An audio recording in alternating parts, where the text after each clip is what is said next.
Welcome everyone again to No Sell episode 7, our weekly podcast where we cover all of today's wrestling and a little bit of yesterday's wrestling as well. Joining me as always, I am Tequila, the Body Ventura, of course, and I'm joined by Alan, otherwise known as Tango Fett, and just Rebel, not Rebel Housen anymore. He hasn't used that in a couple of weeks, so I'll just call him Rebel. How are we doing, lads? How you guys? How you doing? Yeah, not too bad. Not too bad. Not too bad. I have a country where we decided that blocking up roads is the right thing to do, so I can drop a pipe bomb on that, but I won't. You are the voice of the voiceless now, Rebel, aren't you? You're the voice of the voiceless. Where do you guys want to start? I've got 4 topics in mind, but as time constraints, normally sometimes we don't end up getting to all 4. So let's talk about the one we probably should cover.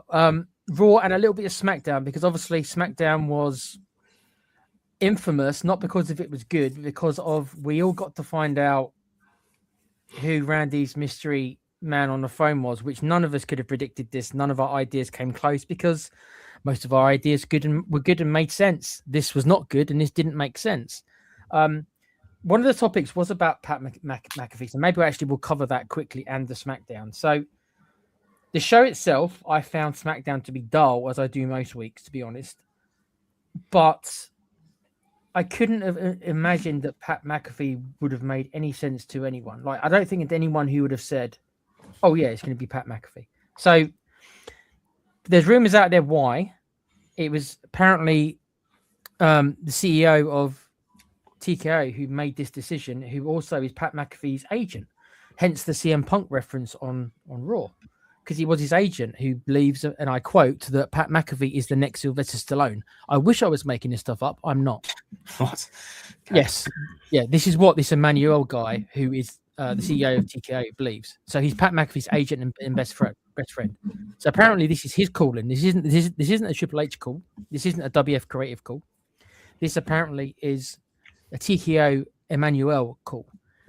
None of us could have predicted this. What was your initial reactions? I didn't see it live, but I did see it maybe about 4 a.m. I saw the segment anyway. When did you guys found out? What was your reaction? And did you have your head in your hand? And did it make any sense to either one of you? Go on, Kev. My initial thought was, that is some bull crap, because let's call a spade here. What has that got to do with royal family? Pat McAfee has no wrestling royal family. It completely and utterly deviated from the storyline, which obviously TKO think that their fans are stupid and forget these key lines, because why would we recall that it was another royal family reference in the interaction between Randall and Mr. Rhodes? But okay, let's just kind of put that to the side for a second. We now have what was basically a glorified announcer in WWE being brought in and being put there in a position where we have to believe that he offers a significant advantage to Randy Bleeding Orton. Randy Orton doesn't need Pat McAfee following around like a little chihuahua to make us believe that Randy is dangerous. Randy does that all by himself.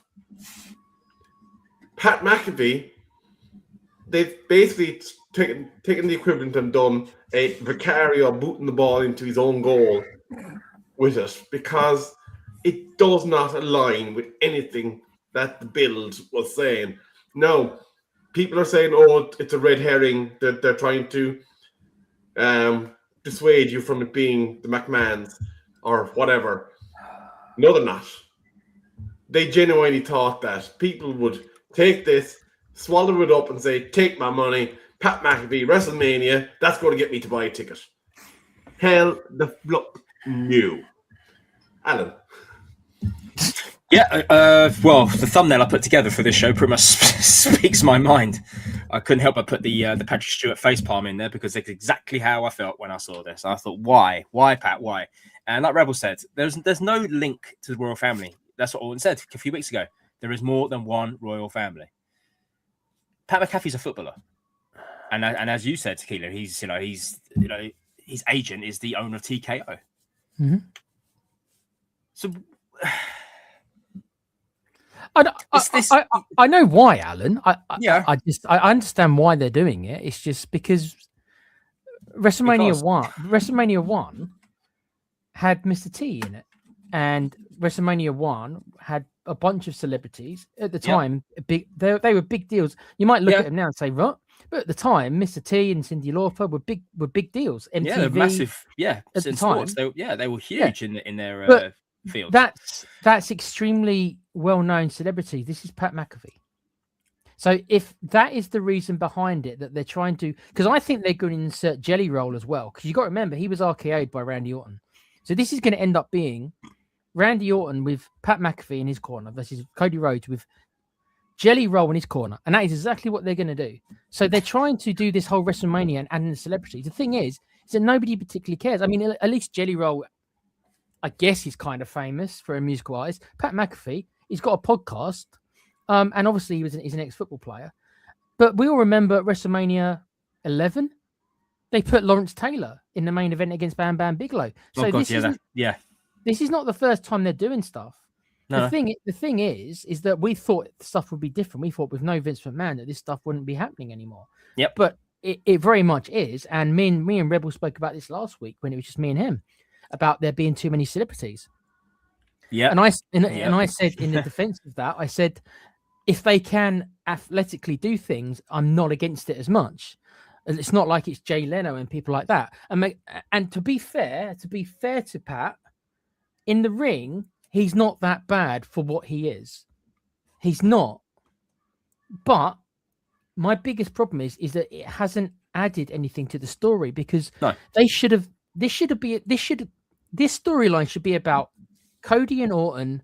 They should be showing video packages of Orton and DiBiase, and they might be scared to show Ted, but even though he's cleared now, they might be scared to show Ted Jr. But they should be showing this stuff. Remember, it should be all about their history together. That is the storyline. We don't need this. Are they trying to be? I wrote it after I found out about 4 a.m. If you guys remember, I wrote to you guys. I think you guys were asleep. Oh look, they've formed the NWO again, because that's what they were going for. I was thinking, what does that even mean? Exactly. When Pat gets into the ring and he's wearing the Randy Orton t-shirt, I'm just like, oh look, they've got the NWO t-shirts on, because it's exactly what they were going for. Yeah. And I just love the fact that they had to get Cody to come back out again, because obviously McAfee went off script, didn't he? Per reports.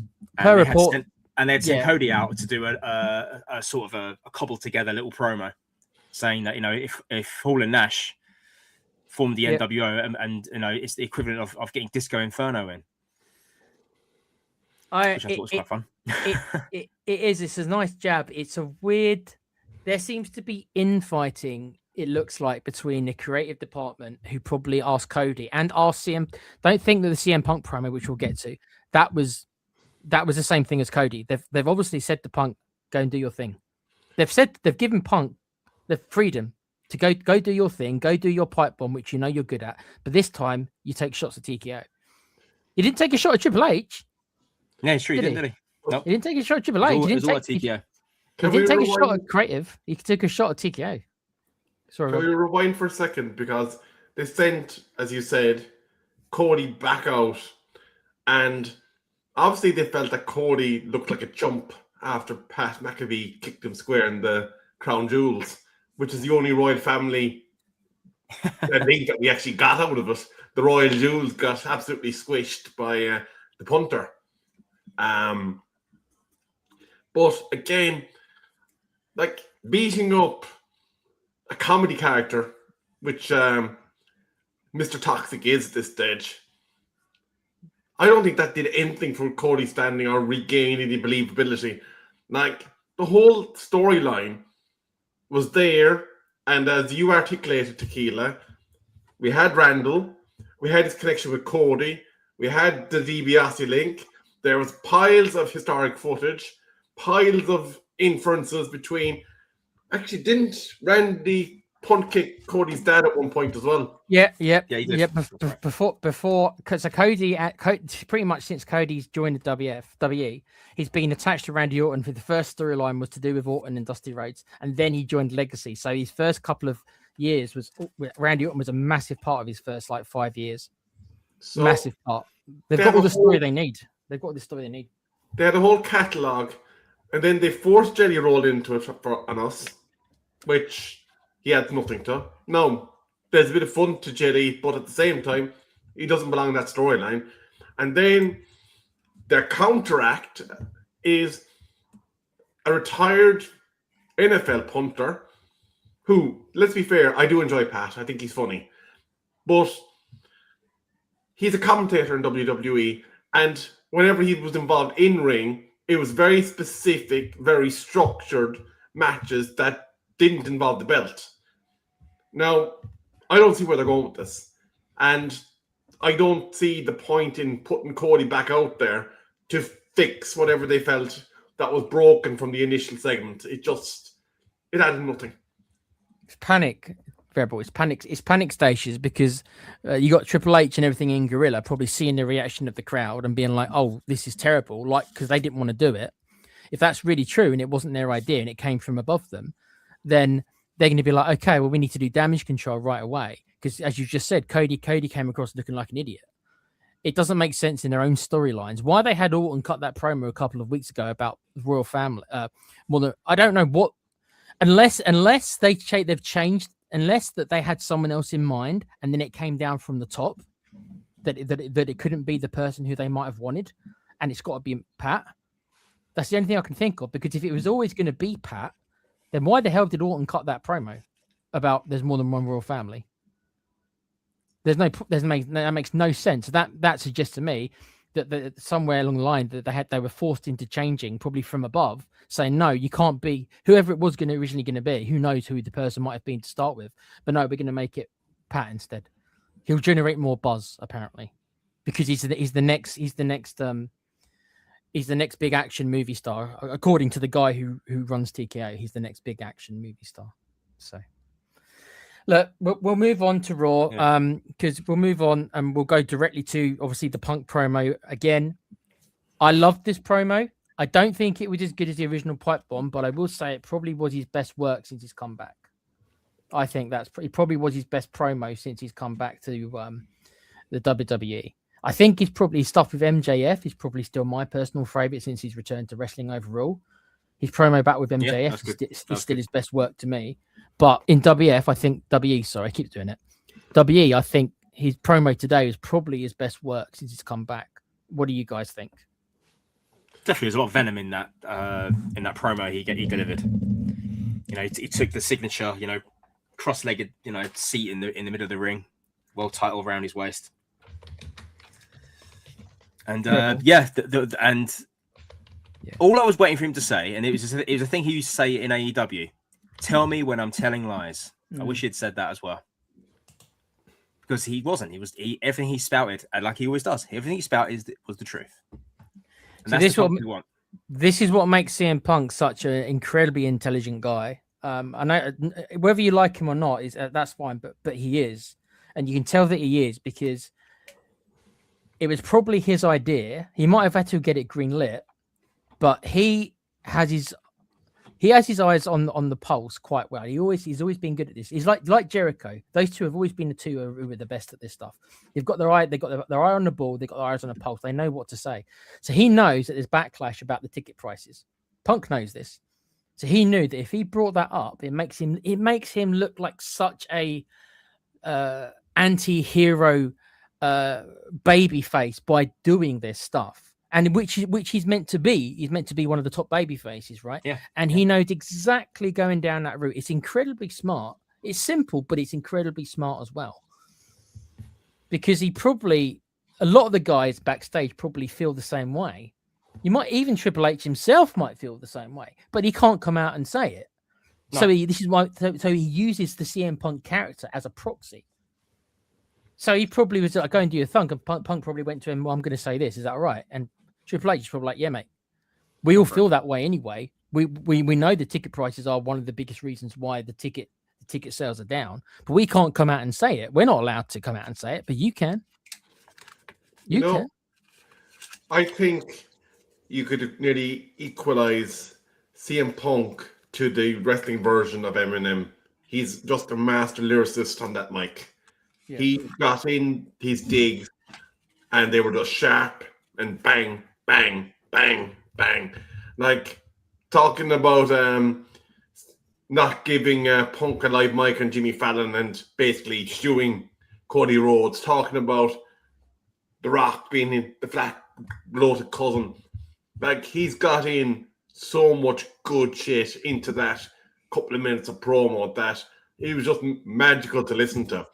And like, I think when he's in form and he's let loose, like, we saw some janky interactions between him and Roman over the last couple of weeks, but they just let him flow this time, and it's cinema when they let CM Punk flow on the mic.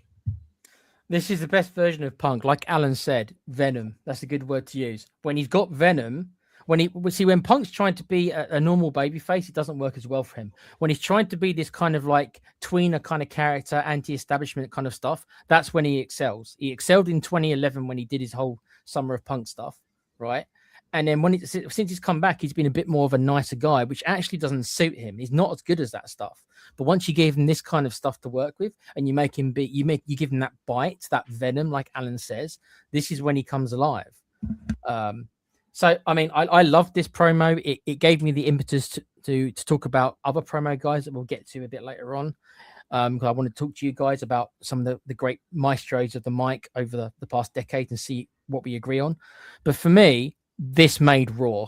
Everything else on the show, I honestly, it was okay, but this was, I've gone back and watched this about 4 times already, this promo. And even though I don't think it's quite in the level of the pipe bomb, it's, there's very few guys in wrestling today, and maybe it's because of my age and my disposition right now.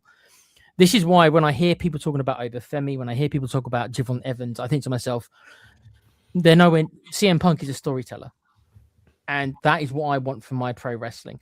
Cody Rhodes is a storyteller as well. I'm not saying Punk's the only one, but there's very few of these guys, I believe. Randy Orton can do it as well, but there's very few guys, I believe, who can do this. So I see something like that. I see Punk do these things, and it makes me fall in love with wrestling again.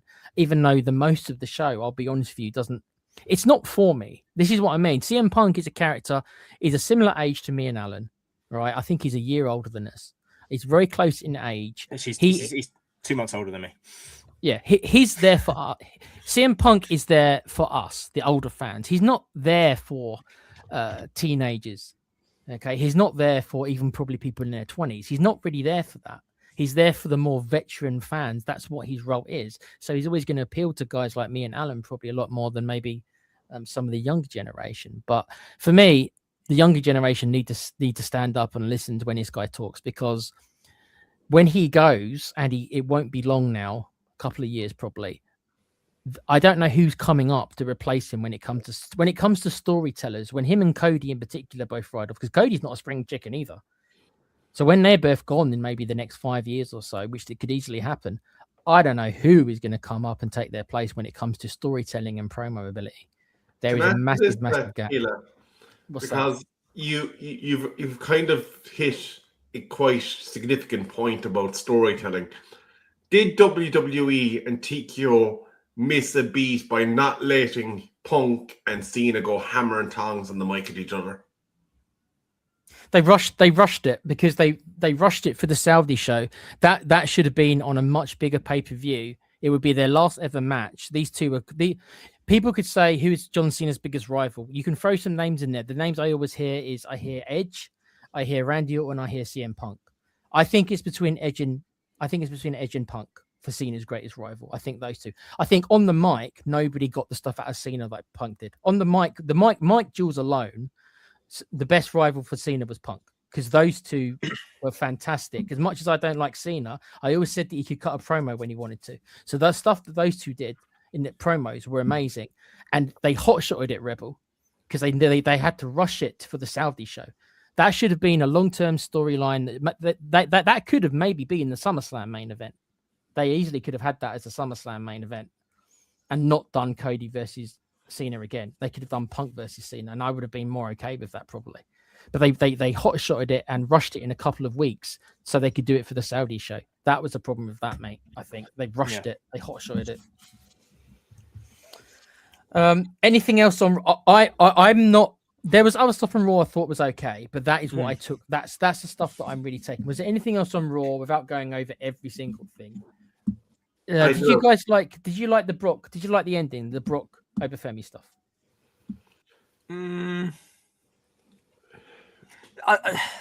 They're kind of at a crossroads now. There's not much they can actually do without them actually now clashing with each other. They've put hands in each other. Obafemi is now 2 up on Brock already. This is kind of like a draw, I think. You know, throwing chairs at each other or whatever it was.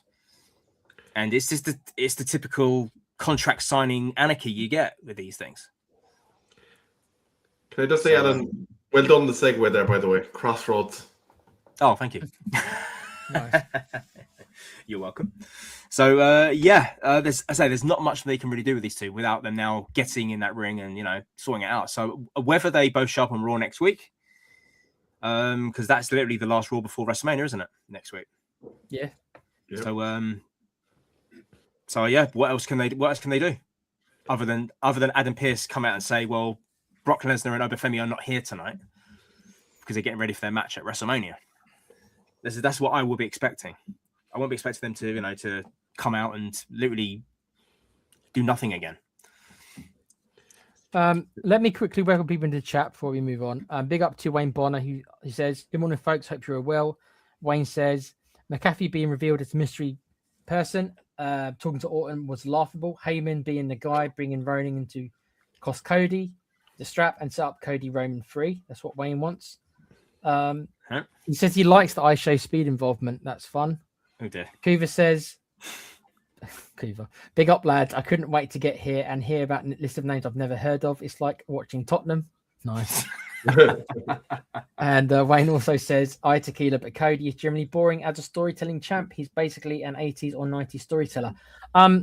He is, but that's why I like him. I do agree that his stick is boring, and I think the bookings played a big role in it. I don't think he himself is bad at storytelling. I do think that the creative himself has been a bit dull around him, but I do understand why people are fed up with him. I get it because he hasn't changed. He hasn't changed enough. Sorry guys, give me 5 minutes. My stuff is here.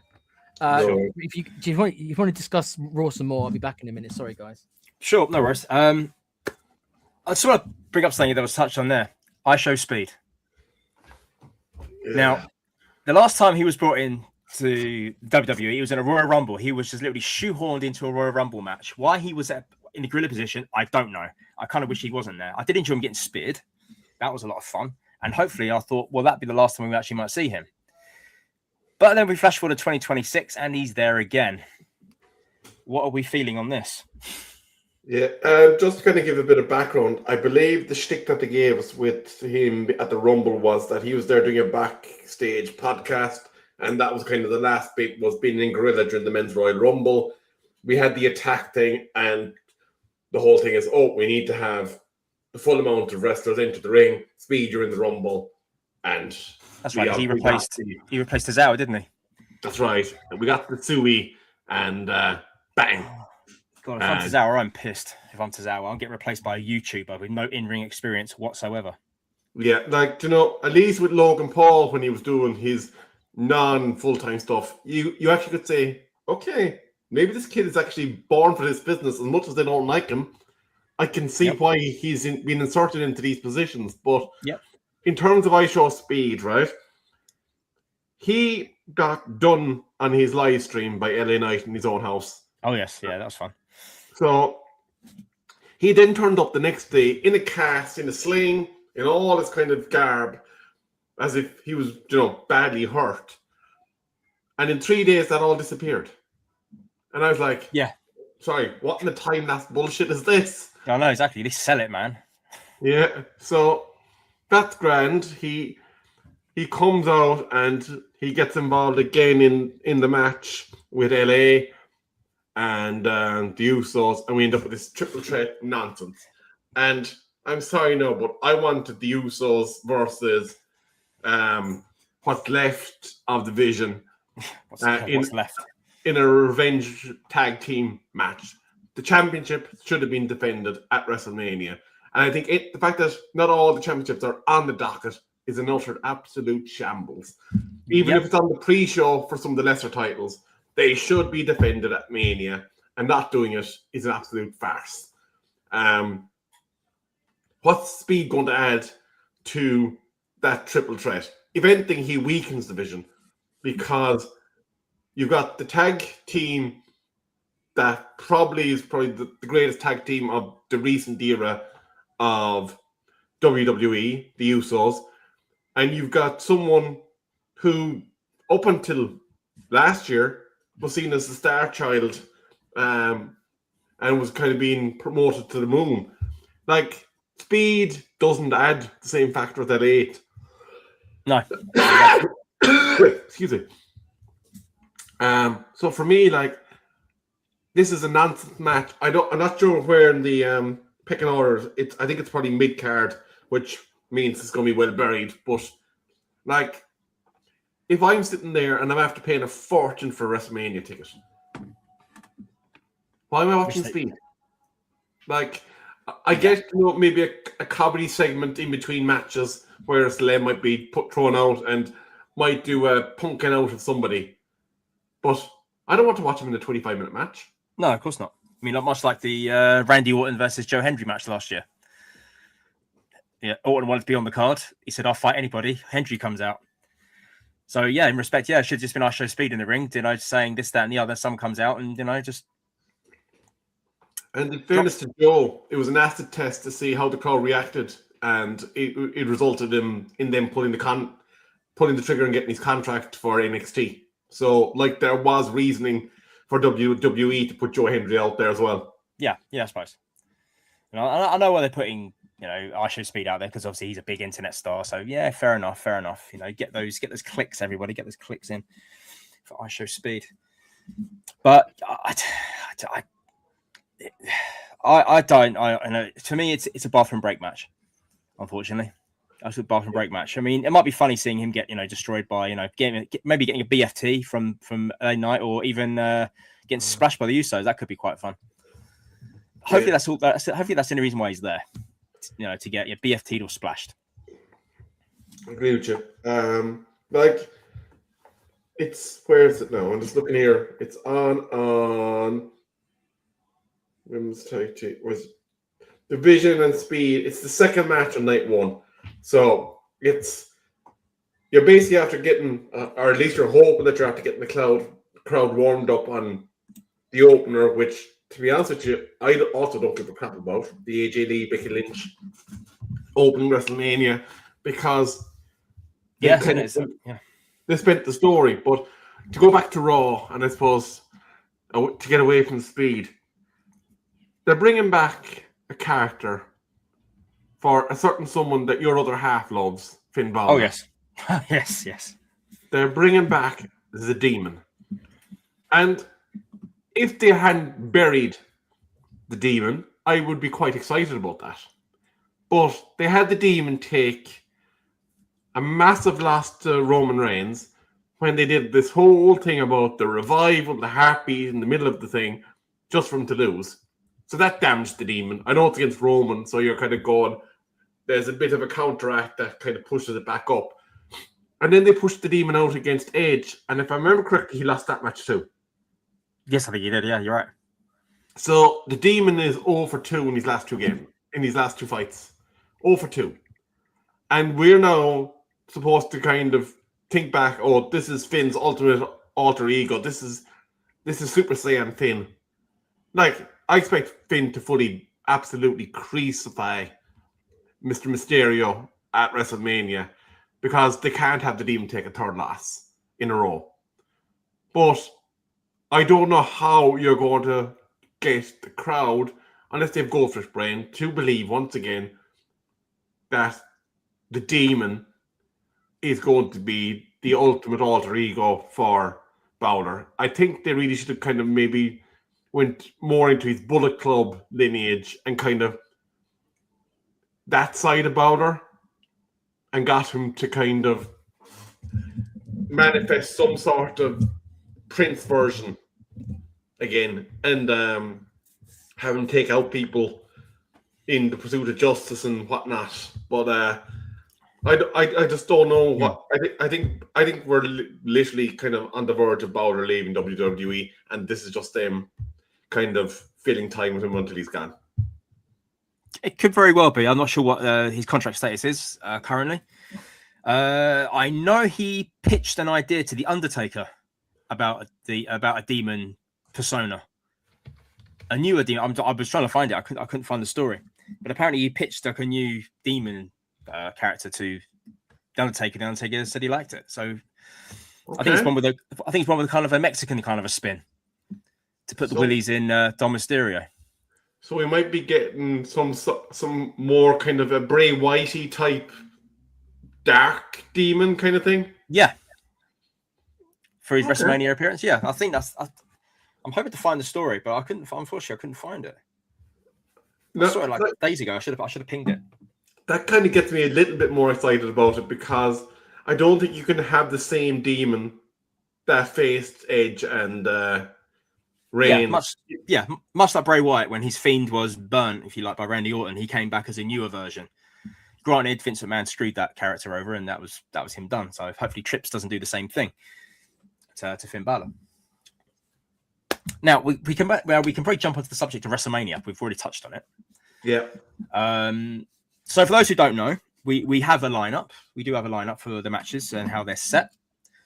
So apparently AJ Lee versus Becky Lynch for the Women's Intercontinental Championship is going to be the opening contest of night 1. Yep. Now, personally, I'm thinking Becky's going to take this, and I think that's a general consensus. I don't know why AJ Lee would want to hold on to it. Really, I mean, she's part-time, bless her. They can't have Becky take another loss. There's that too, but because AJ Lee's 3 up on her so far, 3-0. So yeah, Becky has to try and get a claw win back here. So yeah, I'm with that. Obviously, sorry.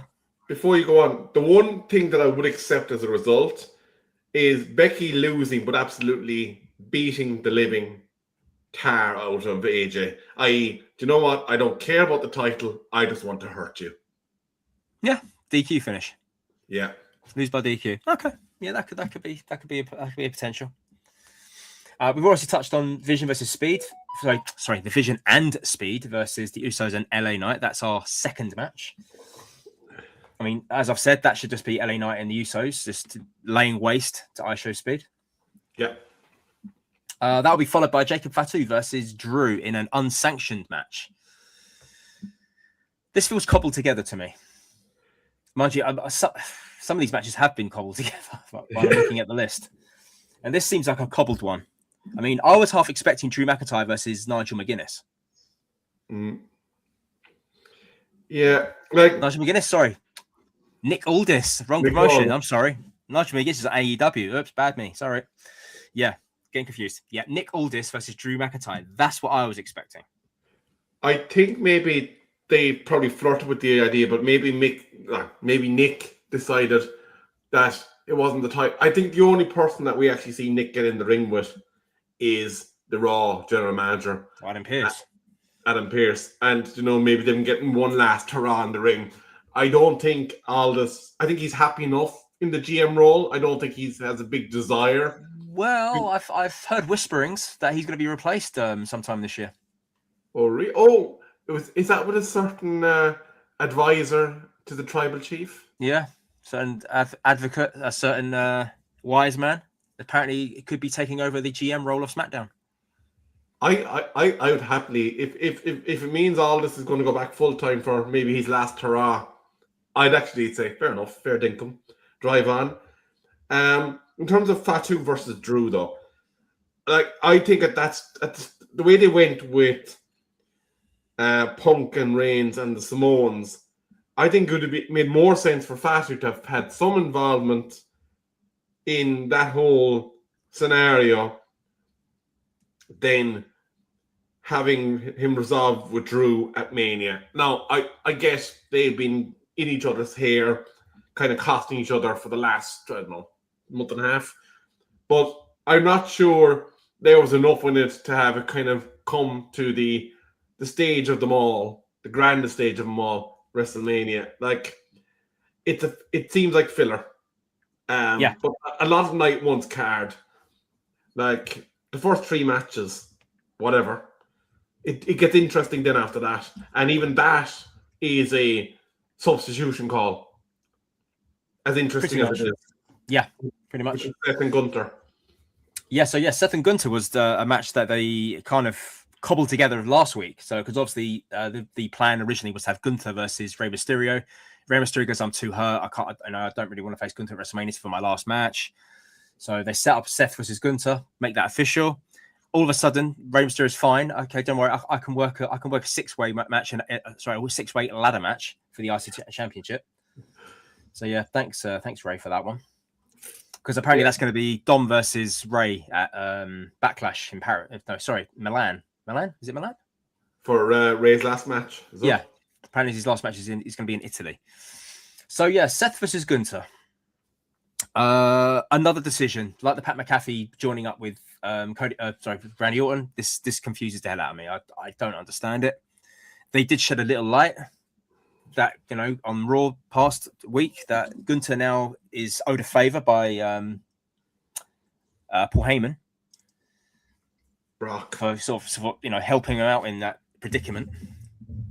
But I still don't know, what they're going for. Is his favor going to be, I want to face Brock Lesnar at SummerSlam?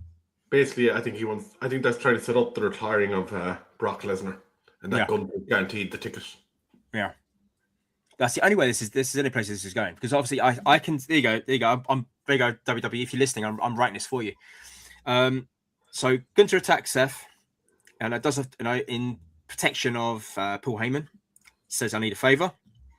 Nick Aldis steps down because of Drew McIntyre. Heyman takes his place. Gunther goes to see him. Signs over to Smackdown.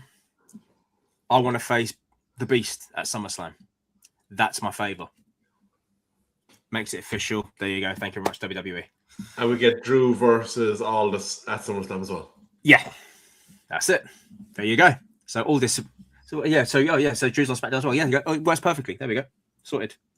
I can write this shit myself. Yeah. Right. So moving on. Sorry. Before we go though, can we just talk about that drip that Seth was wearing? That I love the John Wick look. You said that. Yeah. That. It was good, yeah. Said that in the WhatsApp group. Yeah, he does. He's rocking a good look. The long black coat, all in black shirt, black tie. I'm not the biggest Seth Rollins fan. It's purely down to his theme. I think his theme is really annoying. I hate that when the fans get behind it, especially when he's a heel as well. Thinking that if you're a heel, just tell him to shut up. They don't have the right to sing to your song. But that aside, he's a hell of an athlete. At least he was before he got a lot of injuries. But he's good. He's a good promo man. I will give him that. Definitely a good promo man. And yeah, again, that look he's rocking on Raw, really, really good. Back for business is Seth Rollins after that, after the injury he suffered last year. Yeah. But will he get his title match that he wants? He mentioned, the Gunther situation, but he said he also wants to get his world title back that he never lost, which is actually true. He never did. He had to relinquish it due to that injury. Yeah, it could be interesting. Like there's definitely avenues that they could take. Obviously, I'd imagine it depends on how quickly the dog returns to the yard and whether or not they have to resolve that conflict with Seth and him before they put him on a program for the title. That remains to be seen. Yeah. But then we kind of look at Stephanie Valkyrie versus Liv Morgan. Oh, yeah. Before you talk about that match, can we talk about the welt that she... Oh, yes. It's like an onion on her head. So what's just like a pickled onion to her head? What the hell is that? My God, that was nasty. Was that from the screen she hit?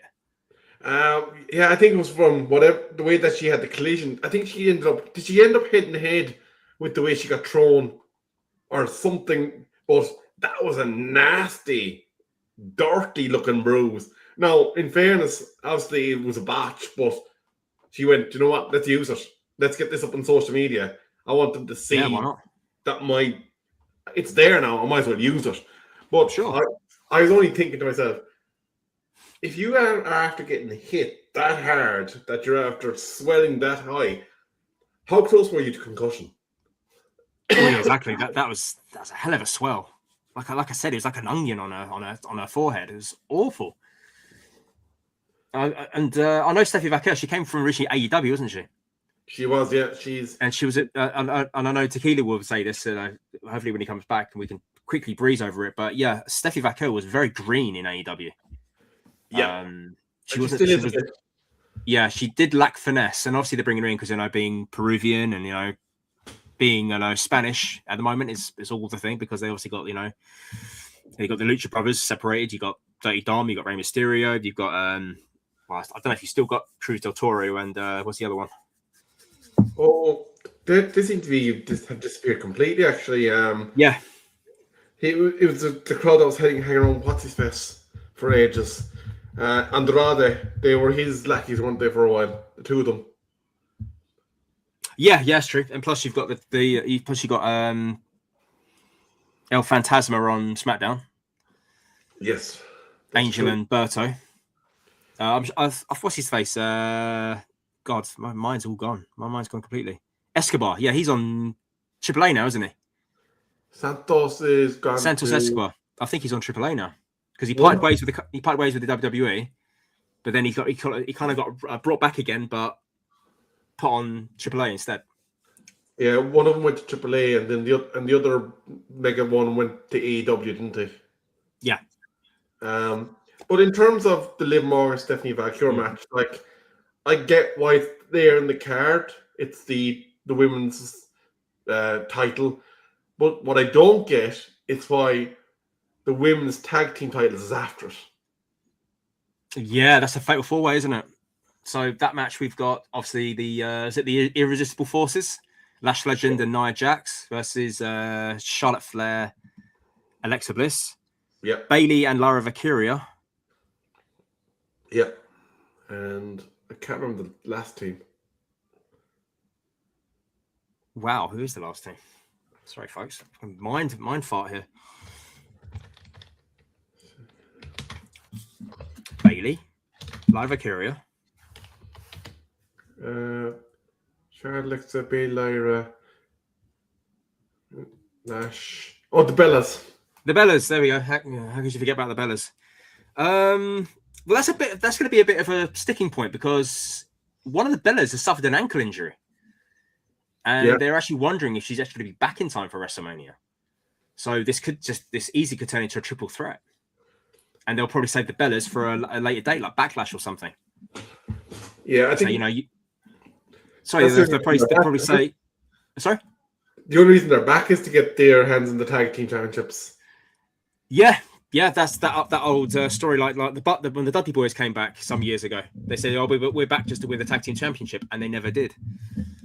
they were around for it. I think they got a year contract. They're always involved in tag title matches, but they never won it. And I'm thinking this is what that's happening to the Bellas now. They're back for the tag team championship, but I don't think they're going to win. Yeah, I agree. I'll be very surprised. I'll be very surprised if they win that. I'm not overly excited for this match. I mean, Stephanie Vaquer versus Liv Morgan's got a much better storyline behind it. The women's tag title match, not so much. I mean, I can see this being a right old cluster F if I'm not mistaken. I think this could easily turn into a botch fest. Could you even say that night one is a bit flaccid? Looking at it as a list, yes. I can look at that list quite happily and think, you know what, I could probably sit there on Twitter and just look at the comments as I'm watching matches. Right. Before we go into night two, right? If you said your whole card is as follows, I'm going to leave AJ Lee versus Becky Lynch open, right? We'll leave that there. Yeah. I'm not having the Vision match. I'm not having the Jacob match. I'm not having the Seth match. I'm not saying I don't involve Seth or Jacob. I just not having them in the matches they're in. You leave the Stephanie match, which obviously is for the women's world title. Yep. You put the tag team match on the preview show, and then you have Cody Randy stays from night one. Now, obviously, we can talk about the order later. Then the second one, I really don't care about Jade Cargill versus Rhea Ripley. I think that could have been done in the preview. Let's be honest. Over Femi Lesnar, yeah, you can keep that in the mid card. Yeah. The ladder match, yeah. But at the same time, I could live with that being in the pre-show. To be honest with you, Bowler Dominic, yeah, maybe. Sammy Trick, pre-show, yeah, or maybe even the Raw after WrestleMania, or or before it. And like, there's probably about one night's card between the two of them. It's true. Yeah, all we've got is one card really, and just a lot of filler matches. Yeah, it is a very unimpressive card. Like, on paper. But like, let's just briefly talk about Jade Cargill, and maybe we'll save night 2 for the show next week. But yeah, sure. She has been a monumental flop, hasn't she? She came in, they gave her a great team, they gave her a great look. No, obviously that has to do with her fitness and how she looked after her body too, but she just has not stepped up in her mic work or her in-ring work, has she? No, not at all. She's still green. She's still very green. Green is goose shit, as Jim Cornette would say. I'd say she was really just brought in because she was the longest running undefeated TNT champion from AEW, and obviously, everyone wanted that bitch to be there. So that's not me being sexist. That's me quoting Jay Cargill. Yeah. That's what WWE does. They literally jump on the next big thing. They jump on the hot market. Jade Cargill was hot at the time. They jumped on her. They brought her in. They stuck her in a tag team, which played its it played out, and now they've injected her into the world title picture. But she probably should have been in NXT. Let's be fair about it. Yeah, I think she would have done very well in NXT. I think that's where she probably should have found her feet before making the jump to the main roster. No, that being said, they did do that with Stephanie, but they jumped her too fast because her popularity was just so crazy, and they needed her for the market. And to be fair, she's done well. I mean, she does get a good pop when she comes out. I mean, her music when she comes out. I mean, I keep bringing up music with superstars. I'm just not a fan of it. I'm sorry to everybody out there. Her music was awful. It is awful. They have updated it slightly. I think they updated it just after the Rumble. Yeah. Actually, speaking of music, you just reminded me. Yeah. Did they drop, or did I imagine it, the Usos' new team last Monday? Yeah. They came out to a new theme last week, didn't they? And then this week they just come out to Uso, and that was okay. Yeah. So they test drove the theme for the Usos, and then just decided, nah, it's not for us. Like, there's nothing wrong with their original tag team music. They just went back to it. Yeah, that's what they should do. Just bring it back. Some people just don't lose their music. I mean, look at Randy Orton; he's had voices for the last 20 years or something. And you could probably heal up voices without doing too much to it. Give it a deeper riff or something. To kind of, that would be very subliminal in terms of its alteration, but kind of suggests, okay, we're getting a more angry, more prolific Orton because this music is kind of going deeper, going darker. But they didn't, so. I mean, you think that's what they were actually trying to do with it, but the E's a bit lacking on their music section. I think ever since Jim Johnston left, I think the E's been a bit soft with their music. It's been a bit very generic. Yeah, which is probably a proper way to describe it. Very generic. Even when you look at the music, right, and you think about some of the themes that they've used in NXT, it was the Booker T ad-libs that actually made them a team. No, okay. At least with Oba, at least the crowd is trying to do the bit to kind of keep that team working. And again with Trick Willie as well, that the crowd are kind of filling in, but there were certain things that Booker would ad-lib, "Oh yeah, man," and kind of throw in there that kind of added to it. It's true. I think even Booker's trolling the composers of the music. That he's thinking, well, if I throw in a few little words here and there, it might make the theme sound better. Yeah, true, very true. I suppose we are getting close to the hour. Do you want to hold on to the promo things for the return of Tequila? Yeah, we probably should. I mean, yeah. We probably should hold on to that because I think he really wants to talk about it, which I understand because being that Punk delivered a really good promo this week. I thought and I agree, it would have been a great thing to have this week. But unfortunately, he's indisposed. So I suppose maybe to kind of finish with, in terms of night one's card, and in terms of the fact that we are looking at 3 shows between now and Mania, what could they actually do maybe to enhance any one of those matches, in your opinion, between now and Mania the week after next? Well, I think they should. Well, Cody Rhodes and Randy definitely need another confrontation, and this time Pat needs to be there, but no fisticuffs this time. At least not a surprise attack like that, that McAfee did on Rhodes. So that may help because they might give us a bit more closure on why Pat, why are you there? Because as Tequila said, he's literally just shoehorned. Stephanie and Liv, I don't know what else they can do. They've literally been attacking each other every week. They've been blindsiding each other like for the last month, ever since Liv Morgan said yes to fighting her.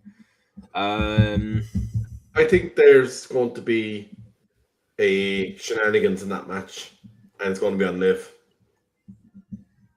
Oh, you think? What do you think? Roxanne might turn on her or something? Either Roxy will turn on her, or we might finally see the other woman in Judgment Day who was pushed out of the clubhouse on Monday night so that Liv could talk to Roxy. Yeah. And saying, you know what, screw this. And she doesn't need anybody, to be fair. She's got the size, she's got the look to kind of walk on her own 2 feet, really, hasn't she? That's very true. Yes, very true. No, she calls herself Big Sexy. Sorry, you're not my Big Sexy. That was Kevin Nash. Indeed.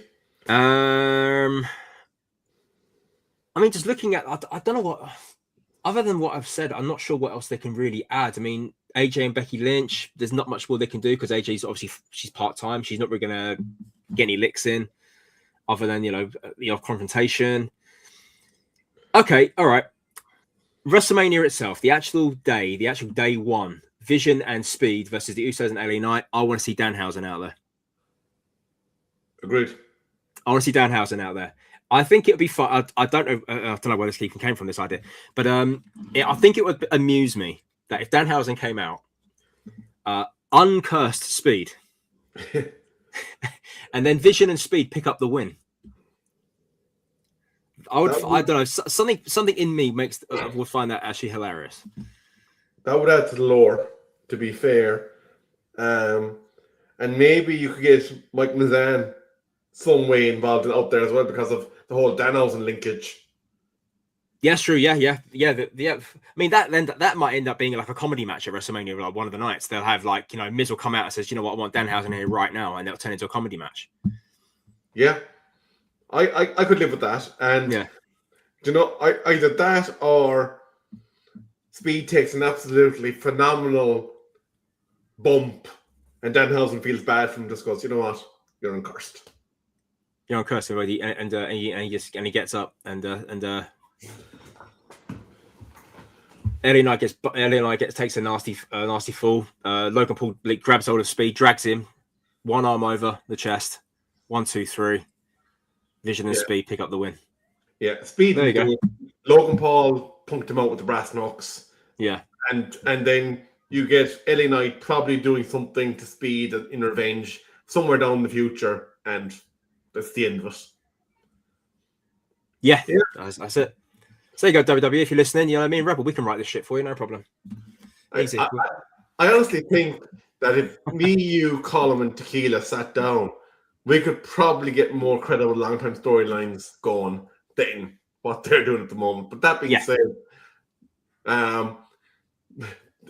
they probably would say, well, you've done all this work for these 75% of our superstars.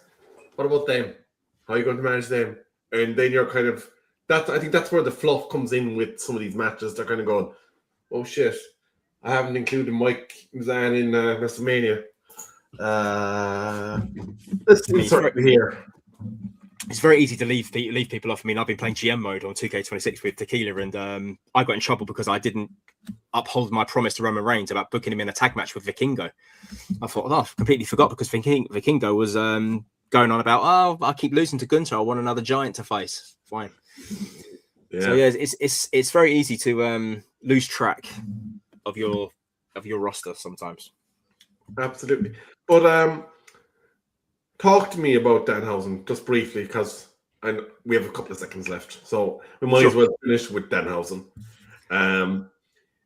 Obviously, he came out and the reaction wasn't great because they just placed him at the wrong time in the wrong city, but in a way, it probably made him, because his next appearance, he kind of took the piss out of himself, and people were like, okay, I see where we're going with this.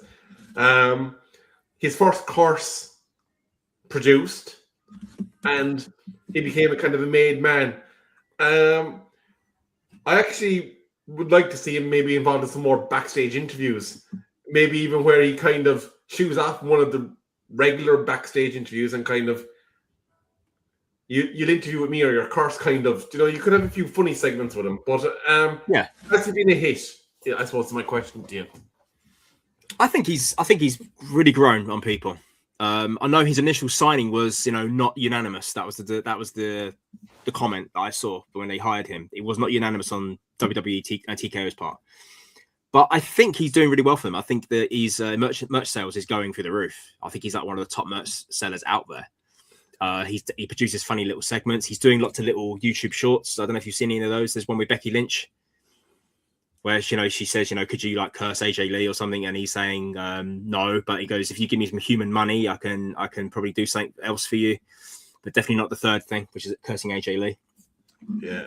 So that's all funny. There's another segment of him in the WWE headquarters. Yeah. So yeah, I think that all the little things he's doing, I think it's all coming together, and I think it's piecing together nicely. And he's popular backstage by all accounts too. Yeah, he's very popular. I mean, as we've said before on previous episodes, he's great friends with CM Punk. So yeah, if you're in with one of the main guys on who's also under the a main guy under the TKO banner, Punk, because we know Punk is very much in favor of TKO. Ticket prices aside for WrestleMania. Very true. But if you're going to side with somebody, definitely side with a friend, and your friend who happens to be up there with the TKO guys. And as you said, he's also got the Cody connection. There's a few others that have come over from there. Valkyr, the Jade Cargill. So he's got quite a few connections, I suppose. But I suppose it will remain to be seen how much that injury is going to keep him from doing any bit of in-ring work. Yeah. I mean, it's been a while since he injured himself. It's been a long time.